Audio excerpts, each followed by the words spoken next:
Bonjour à tous et à toutes, fidèle à moi-même, je filme le fauteuil tout seul avant d'arriver. J'ai la paresse de faire le découpage et il faut dire que si je le faisais à chaque fois, je n'en finirais plus, vu le nombre important de vidéos que je produis.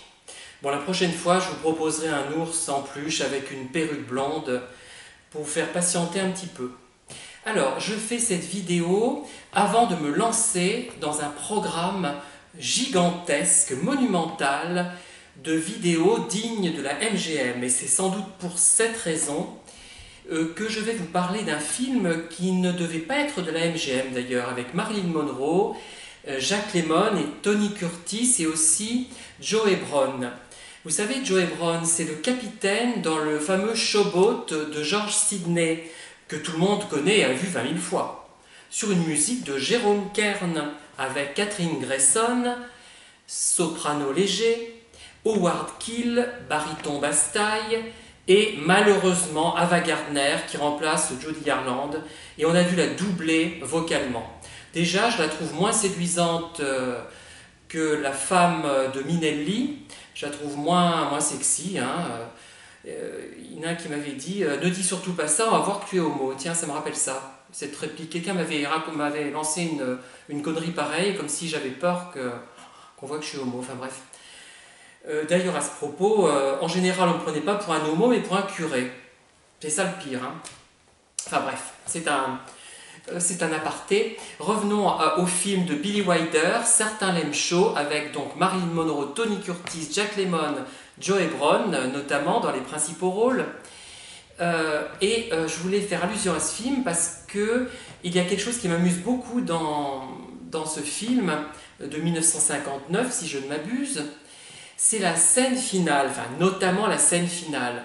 Vous savez que Jack Lemmon est en couple entre guillemets avec Joe Hebron, et Joe Hebron est amoureux de Jack Lemmon, il croit que c'est une femme, enfin apparemment il croit que c'est une femme, et alors Jack Lemmon fait tout pour décourager Joe Hebron, pour qu'il ne veuille pas rester avec, qu'il ne veuille pas l'épouser.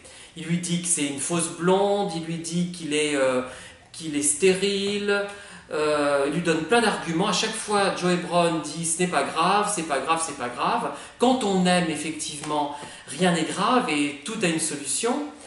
Et à la fin, Jack Lemmon précise, il enlève sa perruque auparavant et il précise qu'il est un homme. Alors, Joe Hebron, on se demande comment il va réagir. Eh bien, il ne se démonte absolument pas, il dit, il raconte, il lance. Personne n'est parfait. Et moi, ça me rappelle nos chers pervers. On sait qu'ils ne nous aiment pas, qu'ils nous méprisent même souvent, qu'ils sont enfantins, qu'ils ne sont pas beaux, qu'ils ont un grand nez, qu'ils sont imbibés d'alcool. Oh, je ne vise personne. Je ne vise personne. Qu'ils ont des enfants qui peignent des personnages avec des masques, etc., etc., qu'ils vous reprochent vos airs de chien battu, votre manque de beauté, votre manque de virilité, votre hystérie, dans le vrai sens du terme, j'espère au moins, parce que le sens commun de l'hystérie, moi, ça m'énerve. Quand quelqu'un dit « il était hystérique », non, il n'est pas hystérique, il était énervé. Ah, l'hystérie, c'est quelque chose de précis. Ah, j'aime bien les gens qui parlent de choses précises, moi, j'aime pas la vulgarisation des concepts et ça les fausse complètement. Enfin bref, je reviens à mon propos.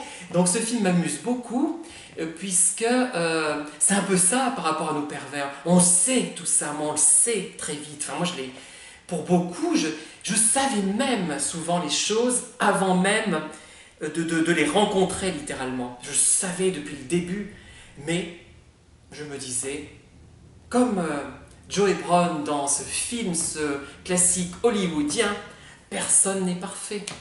Et c'est vrai que je crois qu'il n'est pas facile parfois de s'amuser d'un sujet grave, mais moi j'ai de plus en plus envie, non pas de tourner en dérision des sujets graves, bon évidemment, comme je vous l'ai expliqué maintes fois, je me répète, j'ai pris le bord de l'orage, et il est vrai que je n'ai pas souffert autant que certains d'entre vous, certaines d'entre vous, des PN en fait.